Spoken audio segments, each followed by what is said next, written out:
moteur, ça tourne, action. Ah, mes amis, André, bonjour, Mikhail Roarkov. Comment allez-vous? Très bien. Bonjour. Réal Nabil Bakri, Bonjour. merci à vous. Bonjour. Ilana Zarova. Et mon collègue sommelier, Jean-Baptiste. Asseyez-vous, je vous en prie. Merci. Comment allez-vous? Très bien. Ça va bien, merci beaucoup. Vous avez fait bon voyage? On a fait bon voyage. Merci. Merci beaucoup. D'accord. Si je puis me permettre, avant de commencer, je vous ai ramené des petits cadeaux. Ah, c'est C'est gentil. gentil. Pour vous, madame, pour commencer, un de nos champagnes qui est à notre carte D1. Oh, merci beaucoup. Champagne Deutz, très belle Merci maison. beaucoup. Et pour vous, monsieur, j'ai cru comprendre que vous avez des goûts un peu plus Ah, un excellent whisky japonais qu'on va bientôt référencer, mettre à notre carte. c'est très gentil, Très ça bien, me on vous touche remercie. beaucoup. On est très touchés. Alors, donc, nous sommes très contents de vous accueillir. Nous sommes ici donc pour parler de l'appel d'offres que nous avons lancé. Donc, l'entretien va durer environ 30 minutes. Si vous le voulez bien, je vais passer à l'élaboration du plan de l'entretien. Oui, tenez. Merci. Une carte de visite, merci à vous. Merci bien. Donc, premièrement, il serait plus judicieux, bien évidemment, qu'on vous fasse une présentation de notre entreprise. On attendra bien sûr de votre part une présentation plus poussée de la vôtre, afin qu'on ait une meilleure connaissance de nos deux entreprises. À la suite de ça, bien sûr, nous vous poserons des questions. Nous attendons bien entendu des questions de votre part. Et enfin, nous rentrerons dans le vif du sujet, l'appel d'offres et donc la proposition que vous nous avez faite il y a maintenant quelques jours. Ça vous va? Très bien. Très bien. Parfait, donc je vais prendre la main pour commencer. Alors je suis Mikhail Roarkov, appelez-moi Mikhail, ça sera plus convivial Très pour bien. notre négociation. Donc je vais vous faire une petite présentation de qui nous sommes. Donc nous sommes la maison centrale des écrivains, située donc ici dans notre belle ville de Moscou, capitale de la Russie. Nous appartenons au café Pouchkine, donc qui, je suppose, vous le connaissez, vu Bien qu'il y en a un à Paris qui a été créé en 1999 pour commémorer le bicentenaire de l'anniversaire d'Alexandre Pouchkine, qui est un célèbre écrivain et poète russe que vous connaissez sûrement. Concernant nous, la Maison centrale des écrivains, donc c'est un nouveau concept qui donc est lancé par le Café Pouchkine, qui appartient au groupe Dallos, dont le fondateur André Dallos, excusez-moi. Donc c'est un concept en fait de restauration et de rencontre dans le sens club du terme entre des acteurs et des écrivains. Donc on sépare, donc le concept se propose comme ça. Il y a les membres du club qui sont acteurs, écrivains. J'ajouterais que c'est très très sélectif comme club. Il faut être parrainé par un membre du club pour devenir soi-même membre du club. C'est très sélectif. En revanche, pour la partie restauration, c'est ouvert au public, à la totalité du peuple moscovite et russe.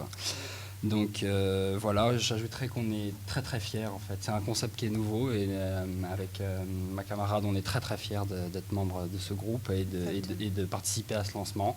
Pour la petite histoire, sachez que donc André Dallos, le propriétaire du groupe, avait eu une discussion au début des années 2000 maintenant avec le ministre de la Culture russe d'alors, sous Boris Yeltsin, qui avait dit que ça serait formidable d'avoir un restaurant typique de la vieille Russie impériale, qui est pour nous la grandeur de notre pays.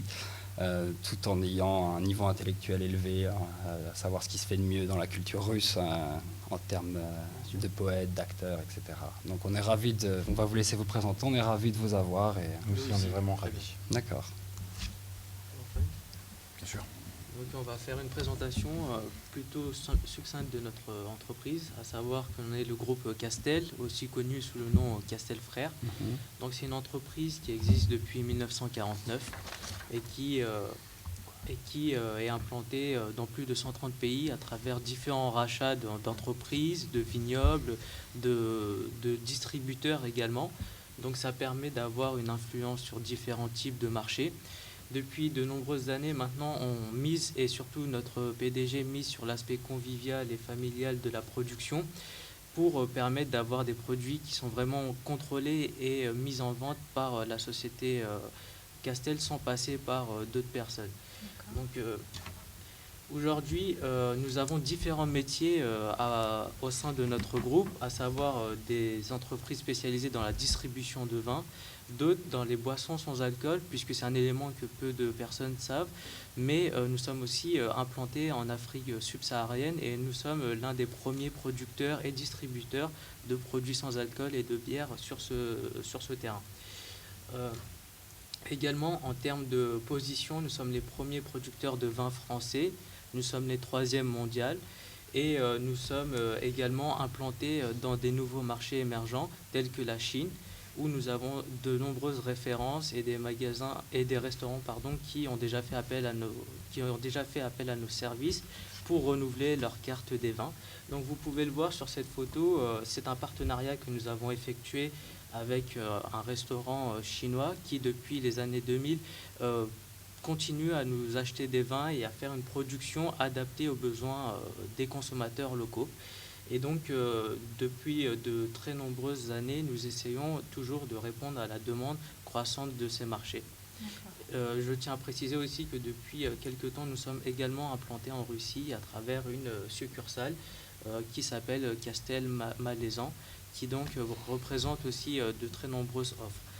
En termes de chiffre d'affaires, en 2012, on était à environ 3 milliards d'euros et plus de 1,5 milliard était uniquement issu de la filière vin et 30% du chiffre d'affaires est réalisé à l'international.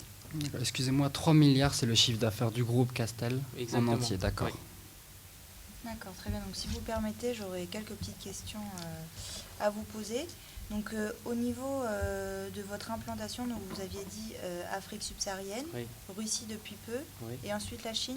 Oui. Est-ce que vous avez d'autres Oui, pays? mon collègue sommelier revient d'un voyage et Alors, personnellement, je reviens donc de Thaïlande, où D'accord. nous avons un partenaire depuis de nombreuses années qui s'appelle le Blue Elephant, D'accord. un restaurant gastronomique thaï, représentant donc tout l'art culinaire de toute la Thaïlande, surtout celle du Nord qui est plus évoluée. Et satisfait de notre partenariat, ils nous ont présenté lors d'un dîner le roi de Thaïlande, avec qui nous avons fortement discuté suite à un repas organisé au sein de ce restaurant. Et nos vins lui ont tellement plu que donc il nous a commandé une très grosse commande de vins français pour son palais. D'accord, très bien. Donc j'imagine notamment que vous avez des clients en France. Oui. À combien s'élève à peu près votre nombre de clients au total? En fait, ça dépend parce qu'en fait, on a 4 gros groupes différents, D'accord. distincts. Donc, on a énormément de clients. Je ne pourrais pas vous les chiffrer sous-compagnie par sous-compagnie. puisque, voilà, Mais on est vraiment une compagnie internationale. On est leader français dans le chiffre d'affaires de vente de vin en France et à l'export.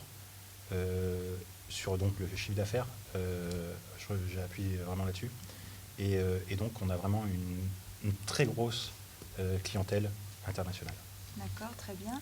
Et donc vous parliez juste avant d'un partenariat avec la Chine, c'est ça? Oui. Quel est à peu près en fait le principe de ce partenariat dans sa globalité? Donc en réalité, c'est des restaurants qui ont fait appel à nos services un peu comme vous aujourd'hui et donc qui cherchaient à faire une carte des vins avec des vins qui sont renommés et qui sont connus puisque comme vous savez, la Chine aime également les produits français et donc le but c'était de proposer des offres adaptées aux restaurants, donc différents types de restaurants et à la D'accord. demande des clients. Très Si je bien. peux me permettre de rajouter quelque chose, étant chef sommelier, en règle générale, je rencontre leurs interlocuteurs avec leur carte et je fais une présélection où je conseille, selon leur sélection, des vins adaptés si ils ont fait une petite erreur pour l'accord mets et vins, qui est vraiment quelque chose de typiquement essentiel pour un Français et donc pour qu'ils puissent le retrouver donc, au sein de leur restaurant. D'accord. Je retiens donc que vous avez aussi, vous êtes entré sur le marché russe il y a quelques temps et du coup, ma question est, est-ce que du coup vous avez une idée en fait de la clientèle russe, Alors, vous en parlez? de leurs Oui. attentes, Oui. etc. Donc c'est beaucoup plus compliqué que ça puisque la succursale que nous possédons sur place est surtout pour proposer des vins qui sont fabriqués sur place. Donc D'accord. ce sont plutôt pour des produits entrée voire moyenne gamme et D'accord. donc qui ne répondent pas pour l'instant à ce qu'on a pu comprendre de vos attentes. De nos attentes. Excusez-moi, je vais juste modifier une chose. C'est pas fabriqué, c'est embouteillé sur place. Ce sont D'accord. des vins qui viennent de Mise en toute l'Europe bouteille, mise en et qui bouteille sont sur mis place. en bouteille sur place pour correspondre à la demande de votre pays, pour toucher le plus grand nombre. C'est vraiment pas la même gamme de produits. Nous, là, ce que vous avez besoin, ce qu'on a cru comprendre, c'est des vins quand même assez haut de gamme pour l'élite. Et là, c'est plutôt des vins abordables pour pénétrer votre marché et faire découvrir donc le vin à l'ensemble du peuple russe. D'accord, donc vous avez vraiment bien compris la distinction entre nos attentes et les attentes Bien peut-être de vos autres Ouais. clients. Bien Donc nous avons également quelques questions à Oui, juste, avoir. Oui. on va vous donner la parole dans une D'accord. minute. Juste, moi, j'ai d'autres petites questions additionnelles concernant les normes d'hygiène, en fait, parce que le vin, on sait que c'est quand même quelque chose qui nécessite une certaine température, une certaine condition de détention, et on voulait savoir si vous répondez aux normes d'hygiène nécessaires, en fait, pour. Si vous avez des certifications ou autres. Alors, il faut savoir que tous les vins français sont embouteillés donc à leur château ou domaine, sous les normes ISO, donc avec le plus haut degré d'hygiène. Dans le vin, il y a un antioxydant qui est mis durant la phase d'élaboration, qui est le SO2, du soufre, qui le protège des maladies. Toutefois, après ça, il peut y avoir donc sur certains containers envoyés des problèmes parce qu'ils ne sont pas à température. Tous nos envois se font en règle générale en reefer, avec l'accord donc de nos clients, afin que la température constante soit la plus optimale, ce qui veut dire aux alentours de 12 degrés pour le transport. Et donc, de ce fait, il n'y a pas de problème réel du fait d'un changement de température ou autre. Donc, ça garantit en règle générale la qualité de tous les produits envoyés. Toutefois, si éventuellement il y avait un problème sur une caisse, après l'avoir vérifié, nous vous échangerions cette caisse. D'accord. Et donc, juste pour être sûr que je comprends bien ce que vous appelez reefer, c'est un conteneur reefer, donc c'est l'équivalent de ce que nous, on pourrait appeler par exemple Villiner, qui est en fait un conteneur réfrigéré, parce qu'on parle du transport là. Oui, on parle du transport. D'accord. Alors, le Vinliner, exactement, c'est une espèce de tissu isolant qu'on met sur tous les murs du container. Le reefer, c'est vraiment une cellule climatisée, avec un groupe électrogène autonome. Donc, ça protège vraiment beaucoup mieux, vu que c'est à température climatisée de 12 degrés. Alors que le liner wine, c'est vraiment un tissu pour éviter les écarts de température trop importants. C'est un cran au-dessus, le reefer. D'accord, je comprends. C'est-à-dire que le Weinerland, finalement, ça va être quelque chose qu'on va rajouter dans un conteneur de type dry classique, alors que le reefer est un conteneur propre pour ce type de marchandises. D'accord, c'est très bien. Si vous avez des questions. Oui, bien sûr. Donc, tout d'abord, est-ce que vous êtes décisionnaire uniquement pour la maison centrale ou vous avez d'autres restaurants à votre disposition ou vous êtes également décisionnaire? On est décisionnaire pour la maison centrale des écrivains. Je ne vous cache pas qu'en amont, on a dû discuter bien sûr avec le chef, un cuisinier qui nous a bien sûr beaucoup épaulé, notamment dans le choix de l'appellation des vins, même si on a quand même une marge de manœuvre, on est prêt à écouter des propositions qui seraient intéressantes en fonction de notre besoin. Mais pour ce cas précis, aujourd'hui, on a un certain nombre de bouteilles, on va y venir dans un moment, j'en suis sûr, à acquérir. Et on a, pour ainsi dire, carte blanche du groupe. D'accord. Écoutez, on aimerait en savoir un peu plus sur la carte de vin que vous proposez actuellement. Quels sont les produits que vous servez? Qu'en pensez-vous de ces produits-là? Est-ce que vous avez quelque chose que vous souhaitez améliorer par rapport aux produits que vous proposez actuellement? Tout à fait. Alors en fait aujourd'hui, donc déjà je porte à votre connaissance que la capacité globale de stockage de notre cave à vin actuellement est de 50 000 bouteilles. On en a la moitié en stock, donc c'est-à-dire 25 000, qui sont des bouteilles relativement variées et de bonne qualité. Pour une tranche, à peu près, on va parler en dollars si ça ne vous embête pas, à peu près entre 50 et 60 dollars la bouteille. Et donc là, on serait sur une optique de proposer une gamme élargie et un peu supérieure à ce qu'on a actuellement, en tout cas pour cette commande-ci.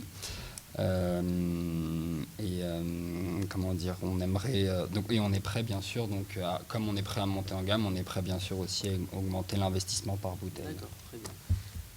Pour revenir plutôt à la restauration dans cette enseigne, quels sont les plats les plus consommés? Est-ce que vous avez des plats qui sont le plus demandés par les clients que d'autres? Oui, on a du beluga royal, notamment en termes de caviar, parce qu'en fait, pour vous expliquer un petit peu le concept gastronomique, on aime beaucoup marier le meilleur de la gastronomie russe avec des vins français, qui ont un prestige mondial, reconnu mondialement. Et donc, il y a beaucoup de poissons, en fait, pêchés en mer de la Caspienne. Donc du poisson, de la viande aussi? Aussi, également, oui. D'accord.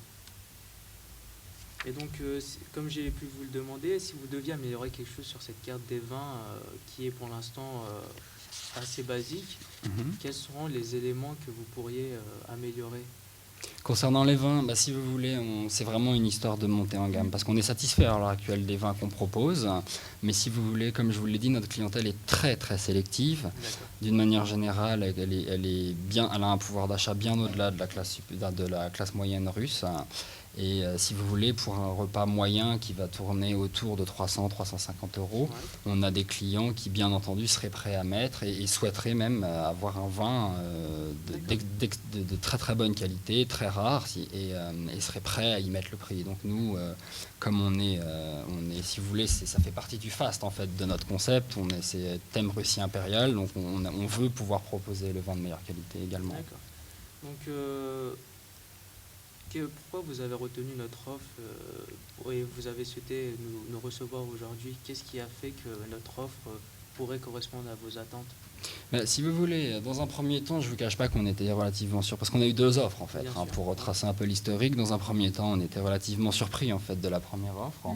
On trouvait que c'était peut-être pas très adapté, donc monsieur Verondin, excusez-moi, nous a proposé une seconde offre en fait via Nicolas, si je me souviens bien, qui vous appartient. Et c'est vrai que cette carte des vins là était beaucoup plus en accord avec notre présélection, nos recherches. D'accord. En termes d'échéance, est-ce que vous avez déjà des délais à respecter pour votre prochaine commande? Bien sûr. Donc nous, c'est vrai que nous aimerions vraiment mettre la nouvelle carte très rapidement. Donc ce serait vraiment sous une vingtaine de jours ou un mois maximum pour vraiment proposer nos nouveaux produits à notre clientèle. D'accord. Et en termes de services supplémentaires, est-ce que vous attendez quelque chose de nous pour l'instant? En termes de services supplémentaires, peut-être élaborer des fiches produits pour chaque produit, puisque ce sont des produits qu'il faut présenter aux clients. Et donc, il faut pouvoir convaincre les clients d'acheter ces produits-là. Est-ce que vous souhaitez, par exemple, qu'on élabore nous-mêmes les fiches produits à présenter? C'est une question intéressante que vous soulignez. Je pense que peut-être vous aurez l'occasion de rencontrer le chef cuisinier. Ça sera une bonne question à lui poser. Si peut-être lui-même ayant des connaissances déjà solides, je pense, peut-être en consultation avec lui pourrait l'aider. Par contre, je profite de votre question pour rebondir. Oui, en termes de service, on attend un service maximum parce qu'on va commander, en fonction de votre offre et de ce qu'on sélectionnera, on a quand même un besoin assez conséquent en termes de volume. Donc ça va coûter un certain prix, c'est du vin de qualité. Donc effectivement, on attend un service maximum qui peut se traduire de plusieurs manières. Bon, le premier, ça sera bien sûr le mode de transport, des choses comme ça, mais ça, on va en discuter dans un second temps, si vous permettez. Bon, écoutez, on va revenir sur les produits en eux-mêmes. Donc on va vous présenter les 3 produits qui ont été envoyés par l'offre commerciale et je laisse mon collègue sommelier les présenter un peu plus en détail. Alors, j'étais absent, donc c'est pour ça que je vous ai envoyé un second mail suite à mon retour, et parce que je me suis intéressé donc à la proposition qui avait été faite en mon absence. Au départ, on ne nous a proposé que des vins qui étaient donc du groupe Castel et uniquement de Castel. Donc c'est pour ça que vous aviez 3 offres de vins, le Château de Beaumont, le Château Magnol, ainsi que le Château Bechevel. Il faut savoir que ce sont des vins donc, qui appartiennent plus ou moins en propre à Castel. Me rendant donc compte que 2 d'entre eux ne correspondraient pas au niveau de service et de qualité qu'attendent votre clientèle. Ça, c'est la première offre, on est d'accord. C'est la première offre. J'en élimine 2 et il reste donc que le Bechevel qui, lui, répond entièrement à vos besoins. Donc, je vais vous retirer les 2 autres tableaux. Ils sont un petit peu inutiles dans le cas de votre restaurant. Donc, le Château Bechevel, donc grand domaine, classé Grand Cru depuis 1855, parce que ça a été le premier classement des vins de Bordeaux réalisé. Il faut savoir que, donc, comme c'est stipulé, c'est un domaine qui a une surface de 90 hectares, qui fait des vins avec beaucoup de rondeur, de la puissance, de l'aromatique, qui se marie très bien avec tout ce qui est plat, un peu épicé, un peu de viande, plus ou moins giboyeuse. C'est vraiment quelque chose qui sera adapté, parce que dans mes recherches, comme ça vous a été mis, je crois qu'on a trouvé que vous aviez en plat principal une spécialité qui est votre spécialité, le filet de bœuf stroganoff. Exactement, oui. Si je me souviens bien, c'est aussi à base de paprika, donc assez relevé. Et de ce fait, le Château Bechevel répondra entièrement à votre satisfaction. Tout à fait. Second point. C'est très bien. Je me permets juste de vous interrompre pour cadrer un petit peu en fait la nature de notre besoin, un peu davantage, puisque là on rentre dans le vif du sujet en fait. Nous, on a besoin, comment dire, de 3 bordeaux rouges, de 2 bordeaux blancs moelleux, de 3 bourgognes rouges et de 2 bourgognes blancs. Donc bien sûr, on peut. C'est pas. Quand je dis 2, c'est les appellations, bien sûr. C'est pas au niveau des volumes. Donc avec ces informations, voilà. Maintenant, Alors avec ces informations, je reviens sur une chose. Pour la deuxième partie de l'offre, donc avec la deuxième offre, il faut que le montant du domaine principal atteigne 30% de l'offre globale, parce qu'on vous ouvre. C'est la première fois on vous ouvre donc le catalogue de Nicolas, ce qui n'a jamais été fait à l'heure actuelle. Vous serez les seuls et uniques à avoir cet accès pour satisfaire votre demande. Donc le seul souci, c'est celui-ci. Selon les différents millésimes que vous voulez sélectionner, il faut juste que ça atteigne à peu près 30%. On ne sera pas de 3% près, bien sûr, mais c'est l'essentiel. Après ça, pour tout le reste, on a largement de quoi faire donc, dans la carte des vins qu'on vous a envoyée. Avez-vous eu le temps de les regarder et de décider de quelques vins éventuellement que vous souhaiteriez retenir? Oui, bien sûr. Donc, sur le Bordeaux rouge, on était parti. Alors, bien sûr, on peut en discuter, mais ça, c'est une présélection. Bien sûr, tout à fait. En collaboration avec le chef. Donc, concernant les Bordeaux rouges, on avait retenu un Saint-Julien 2008, Château du Cru Beaucaillou, qui était pour un prix unitaire de 90,30 €. Les prix sont en euros, donc on les mettra en dollars ensemble plus tard. Toujours dans les Bordeaux rouges, on a pris un Pouillac Château Ligne Badge de 1989 à 305 €, qui est une très belle bouteille.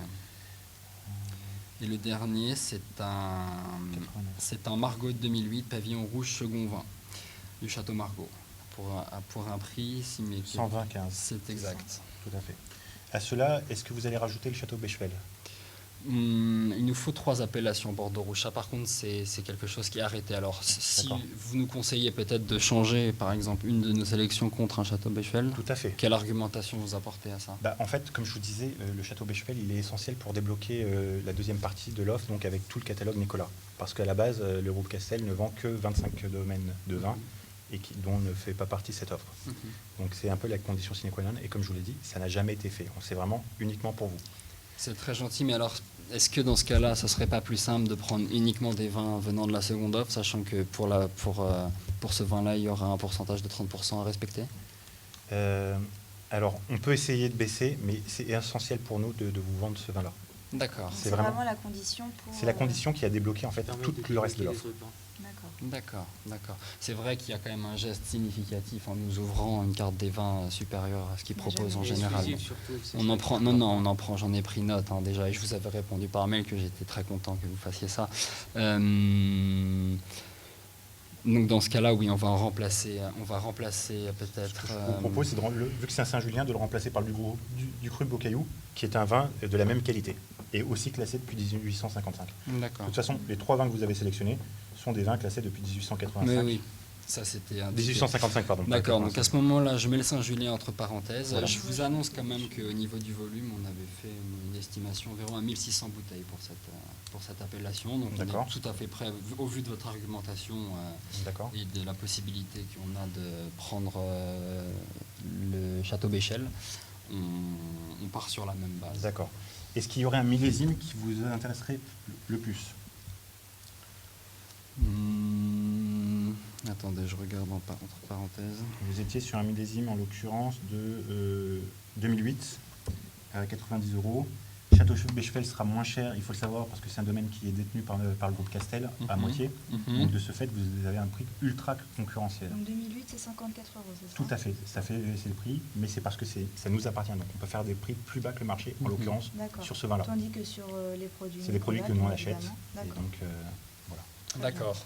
C'est entendu. Alors, si je puis me permettre, par rapport au 2008, je monterai très légèrement en gamme et je partirai sur un 2003 ou un 2005 qui, eux, sont un cran au-dessus au niveau des notations internationales, qui restent largement inférieurs vu que c'est 30 € moins cher, mais toutefois, vous êtes sur des vins très haut de gamme, qualifiés, notés à l'international 90 sur 100 en règle générale par tous les guistes et par tous les professionnels du vin.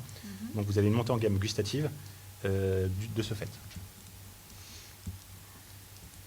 Je pense que c'est plutôt... C'est envisageable, mais qu'est-ce qui justifie vraiment l'écart de prix entre Le les deux? millésime, Mhm. c'est l'essentiel. En fait, on dit dans le milieu du vin qu'il y a 3 choses essentielles à faire un bon vin. Le terroir, Mhm. le climat, donc ensoleillé ou pluvieux, et surtout l'homme. Et là, c'est le climat qui a joué, qui a fait la différence. C'est que 2003 et 2005 sont des années exceptionnelles en vin de Bordeaux. Écoutez, on cherche du vin exceptionnel, donc on prend ça, on vous suit D'accord. sur ce conseil. Donc, vous aviez dit combien de bouteilles pour celui-ci? Alors celui-ci, 1600. oui, pour celui-ci 1600. 1600. D'accord. Et pour les deux autres? Et pour les deux autres, donc le Pouillac de 1989 à 305 €, on n'en prend que 50. D'accord. Parce que ça sera réservé, comme au Oui, vu bien du sûr. prix, et nous on fait Ouais. presque 200% de marge pour être transparent avec vous sur les vins. Ça sera réservé qu'il y a une c'est une clientèle qui appartient à un cercle très fermé. Donc, Si je puis me permettre, il faut que ce soit un multiple de 12. Toutes les caisses sont par 12. Donc, D'accord. je serai vous, donc je partirai sur 60 bouteilles. Un multiple de 12, 60 bouteilles. Ça fait 5 caisses. Ça fait 5 caisses, ok, 60 bouteilles. Très bien. Et pour la dernière, le Margot, Et pour le Margot, on était parti sur une base de 600 bouteilles. Alors là-dessus, on aurait besoin d'un peu de vos conseils. Parce que ça, c'est un vin qui se boit bien, qui est assez apprécié en Russie. D'accord. Le Château Margaux, est-ce que... Alors vous pensez attention, que- le Château Margaux en l'occurrence, c'est le second vin. D'accord. Donc c'est les vignes plus jeunes, ou alors le raisin qui est légèrement moins mûr que les autres. Mhm. D'où le prix qui est qui est à un tiers du prix du Château Margaux normal sur un millésime équivalent de 2004, qui lui est à 380. La raison de la différence, c'est ça, c'est que c'est le second vin. Donc si vous voulez vraiment... Nous, on restera sur le second vin parce D'accord. que les tarifs après seront Parfait. pas abordables. Alors dans ce cas-là, c'est très bien. Concernant les vins blancs moelleux, Mhm. vous aviez fait une présélection? Oui, un Sauterne 1989, Château de Fargue à D'accord. 70,45 €. Excellent rapport qualité-prix que vous Mhm. avez. Donc on partait sur 300 unités. D'accord. Donc ça, c'est un choix qui était arrêté. Bien hein. sûr. Et pour le deuxième, on avait pris un autre Sauterne de 1999, un château d'Yquem, pardon, en demi. D'accord, oui, c'est normal. Voilà, on en prenait 250, hein, 250. sur une base prix euro de 101,53. Donc c'est pas un multiple de 12, c'est ça? Non, alors attendez, je vais essayer de le faire par caisse de 6, mais... Non, ça l'est toujours pas, donc...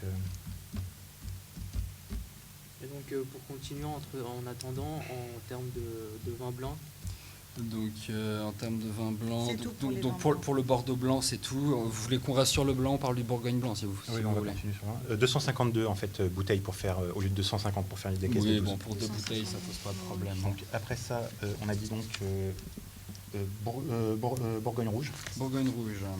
Alors là, je vous avoue qu'on n'est pas des spécialistes concernant D'accord. le Bourgogne, donc on vous attend. On a bien sûr fait une présélection, mais on attend quand même des conseils à ce sujet. D'accord. Donc on avait sélectionné un Chambertin Les Gazetiers de 2012, De chez qui?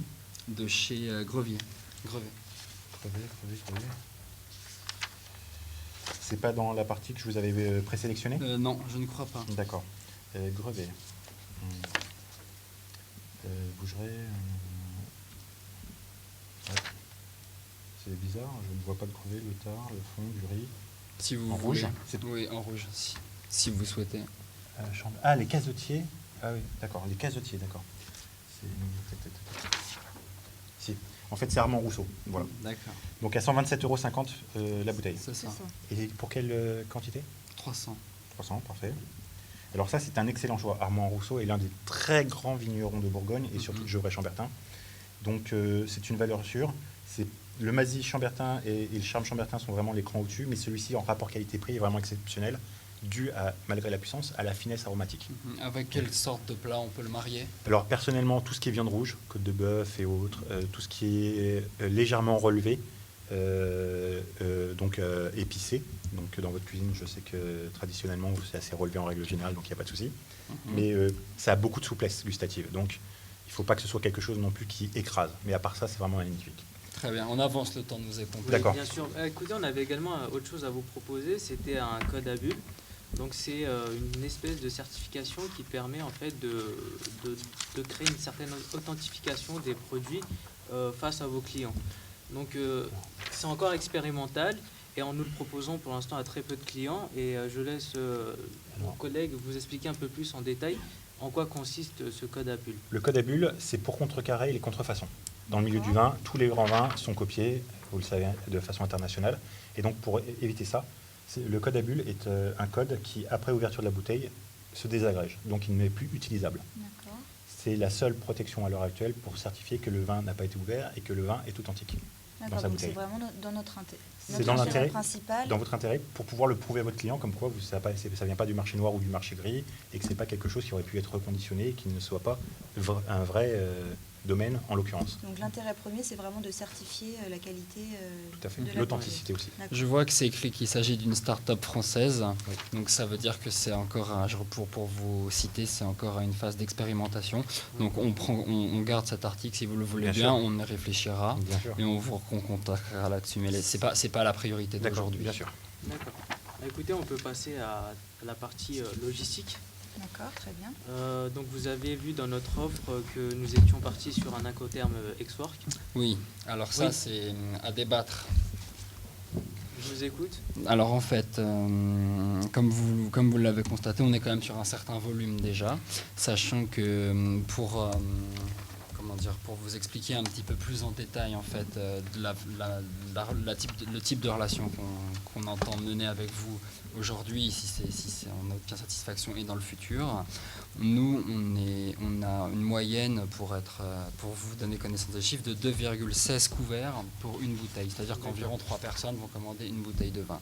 Ce qui signifie que sur cette même base, ça nous fait 100 bouteilles qui partent par jour, hein, ramenées à 260 couverts. Donc il nous faut du stock et globalement ça part très vite. C'est-à-dire que j'aime pas trop le terme achat, mais en termes d'approvisionnement, on a besoin quand même très régulièrement de se réapprovisionner. Excusez-moi. J'entends bien. Donc on est prêt à travailler avec vous un peu sur le long terme, on en discutera plus tard. Ceci étant précisé, on est comment dire, une institution presque très très prestigieuse et à ce titre on attend un service d'une qualité remarquable, irréprochable et vraiment de bonne volonté. Donc on va vous laisser la main pour écouter ce que vous avez à nous proposer et ensuite on fera J'aimerais des objections. savoir si vous aviez un mode de transport que vous préférez plutôt qu'un autre, à savoir que nous proposons transport aérien, maritime et routier. Vous avez eu dans l'offre une simulation de prix. Est-ce que vous avez des questions déjà en ce qui concernait le prix ou des questions sur le transport? Non, c'était relativement clair, si ce n'est que nous avons décidé que nous ne retenons pas le transport aérien pour des raisons relatives au coût. D'accord. Donc sont sur la table actuellement le transport maritime et le transport routier. D'accord. Alors notre première volonté était donc d'avoir des garanties sur le mode de transporteur concernant donc la température à l'intérieur des Bien sûr. conteneurs. Donc vous y avez répondu, on est Oui. satisfait. Par contre, sur l'Incoterm Xwork, ça nous paraît un service plus qu'insuffisant. Pour revenir sur la question du transporteur en lui-même, nous sommes actuellement en partenariat avec une entreprise de logistique qui se nomme Gamba et Rota. Donc c'est une entreprise qui est spécialisée dans le transport de vin et avec laquelle nous avons travaillé déjà depuis de nombreuses années, notamment pour exporter en Chine. Et donc cette entreprise permet en réalité d'accompagner vous et nous-mêmes dans toute Ils l'acheminement. ont combien d'années d'expérience ? Plus d'une dizaine d'années d'expérience dans le transport de vin puisqu'ils transportent également d'autres produits. Notamment des longues distances, c'est bien ça. Exactement. D'accord. Et donc pour revenir à la question des garanties, bien évidemment, ils mettent à votre disposition soit des conteneurs simples ou soit des conteneurs reefer. Et donc comme mon collègue a pu le souligner, le conteneur reefer est beaucoup plus adapté en vue du produit et la valeur de la marchandise On y tient beaucoup. et de la qualité de la marchandise. Et donc cette entreprise Gamba et Rota permettra pour vous de vous déléguer toute la partie logistique et de vous concentrer sur votre cœur de métier qui est la restauration. D'accord. Et donc, c'est vrai que l'Xwork peut-être n'est pas le plus adapté, mais nous sommes prêts à revenir sur les Incoterms. Nous avions pensé, par exemple, à un Incoterm comme le FCA. Est-ce que ça pourrait vous intéresser? C'est-à-dire que les risques sont partagés. Oui, mais ça signifie que les risques pendant le transport principal sont à notre charge. Exactement. D'accord, donc en fait, il faudrait aller un petit peu au-delà. C'est-à-dire qu'au moins, on peut discuter sur, comment dire, au vu de la complexité, on en a Ouais. parfaitement conscience, hein, du marché russe, de la douane russe et des conditions d'entrée en Russie. On est prêt éventuellement à venir dès le décharge, à prendre en charge à partir du déchargement. En revanche, sur le transport, il faudrait que vous assumiez les risques et les frais pendant le transport, assurance inclus. Est-ce que vous avez un incoterm en tête? SIP serait un incoterm envisageable. D'accord, très bien. Ou DAT si vous voulez aller au-delà. Écoutez, pour revenir sur les conteneurs également, je ne sais pas si on vous a déjà expliqué, il existe différents types de conteneurs en termes de capacité. Donc on a le 20 pieds et le 40 pieds. Donc dans le 20 pieds, on peut mettre environ 5554 bouteilles et dans le 40 pieds, 12 000 bouteilles. Il faut savoir qu'en vue des chiffres qu'on aura, on va décider ensemble de quel conteneur est le plus approprié pour cette première commande. Et de là, je pense qu'on pourra aborder la question de l'acoterme qui sera vraiment adaptée à vos besoins. D'accord, écoutez, je pense que là on est quand même relativement dans le sujet. Au vu des chiffres, des volumes qu'on vous a annoncés, sur lesquels nous avez pas repris, on sous-entend que c'est un accord pour vous. Hein. Bien Je sûr. pense qu'on sera loin des 12 000 bouteilles. Et donc l'incoterm 20 pieds sera nettement suffisant, D'accord, je très pense. Tout à fait, parce que vous en avez pour 3000. Attendez, je vais vous dire ça exactement. 3112 bouteilles exactement à l'heure actuelle. 3112. Et pour un montant total de 276 160 euros et 56 centimes. D'accord. Donc avec le Vous 20 avez pieds- le détail. Oui, oui, bien sûr, je peux vous le montrer. Pardon. Donc vous avez le détail ligne par ligne des quantités et des montants. Donc vous respectez bien les 30%, donc la commande est totalement validée. Si vous voulez rajouter d'autres vins, vu qu'on a été coupé pour question de temps, on peut en rajouter. Donc sur le calcul d'un 20 pieds, on était parti sur quel incoterm donc au final Donc pour l'instant, c'est encore à définir. D'accord. C'est à définir. Et Désolé. le mode de transport également. D'accord. Alors j'ai cru entendre que vous n'étiez pas pour l'aérien. Non, pour des questions de coût. D'accord. La différence, comme vous pouvez le voir, est de 10 000 euros, donc je peux comprendre. Si vous voulez partir, alors il faut savoir que le maritime et le routier, sur le maritime, vous allez donc, je vais vous montrer ça sur le tableau. Excusez-moi de vous couper, mais en fait, le choix du transport, ça inclut en fait un domaine beaucoup plus large parce qu'il y a indépendamment de ça, nous on aura besoin quand même assez rapidement de la marchandise, Bien du sûr. vin. Donc vous, à partir en plus du temps de transport qui est à définir en fonction de l'acoterm Bien et de la modalité de transport, votre marchandise est disponible tout de suite. Hein. Bien sûr, c'est des bouteilles qui sont déjà disponibles puisque c'est des millésimes qui ont de nombreuses années déjà. D'accord.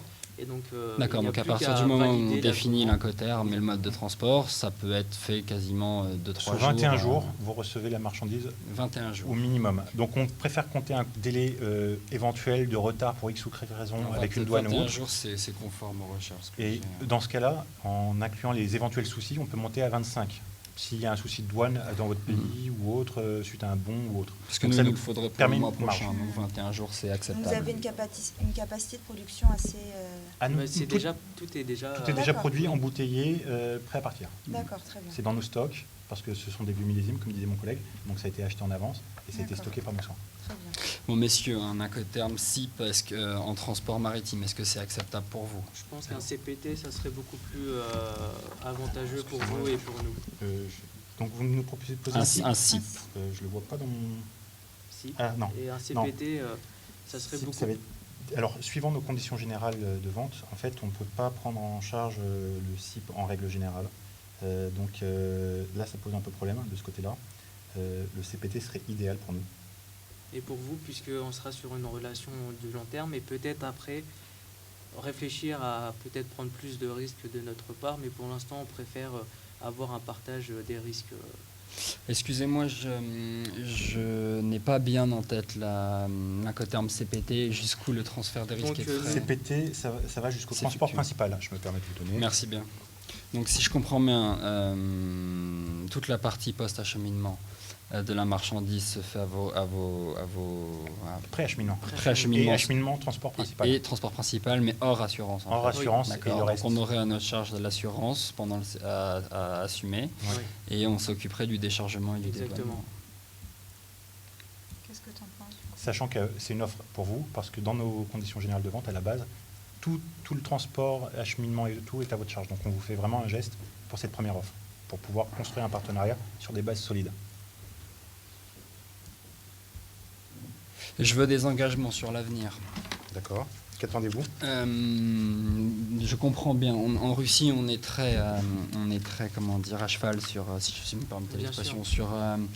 sur cette notion d'expérience. Et D'accord. c'est vrai, quand on travaille avec quelqu'un, quand on a déjà travaillé avec lui et qu'on sait qu'il est fiable, on est beaucoup plus à même la prochaine fois de faire confiance. Donc, je comprends votre objection par rapport au CIP.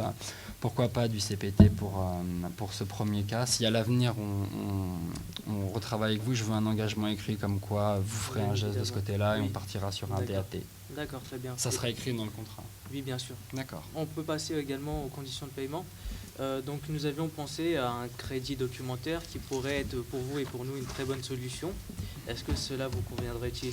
J'ai pas d'objection sur le crédit documentaire. Sachez que nous, d'ordinaire, on fonctionne avec le SWIFT, D'accord. qui est un virement sécurisé. Oui. Donc, j'ai vu vos conditions générales de vente. Le droit international s'aligne sur le droit français concernant le vin. Vous êtes le premier producteur, Oui. ça me paraît logique, hein.